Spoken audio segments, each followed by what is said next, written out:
નમસ્કાર, આપ જોઈ રહ્યા છો નેશન પ્લસ ન્યૂઝ. હું છું આપની સાથે હિતલ ભગત. છોટાઉદેપુર જિલ્લાના સિહોદ પાસે ભારત નદી પરનું જનતા ડાયવર્ઝન ત્રીજી વખત ધોવાઈ ગયું છે. તો સિહોદ સહિત આસપાસના યુવાનો દ્વારા સ્વખર્ચે બનાવ્યું હતું આ ડાયવર્ઝન, જે નાના વાહન ચાલકોને ફરી 40 કિલોમીટરનો ફેરો ફરવાનો વારો આવ્યો છે. છોટાઉદેપુરમાં વરસાદની સિઝન શરૂ થતાની સાથે જ ભારત નદી ઉપર રહેલું ડાયવર્ઝન ધોવાઈ ગયું હતું, જે અંતર્ગત છોટાઉદેપુર જિલ્લાના સિહોદ પાસે ભારત નદી પરનું જનતા ડાયવર્ઝન ત્રીજી વખત ધોવાઈ ગયું હોવાના સમાચાર પ્રાપ્ત થઈ રહ્યા છે.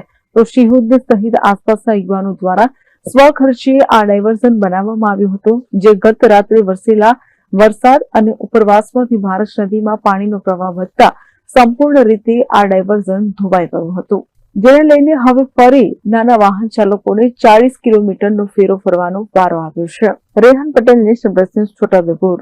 સમાચારોનો સતત અપડેટ મેળવવા માટે અમારી નેશન પ્લસ ન્યૂઝની યુટ્યુબ ચેનલને સબસ્ક્રાઇબ કરો, બેલ આઇકન દબાવો અને જોડાયેલા રહો ફેસબુક, ઇન્સ્ટાગ્રામ અને ટ્વિટર પર.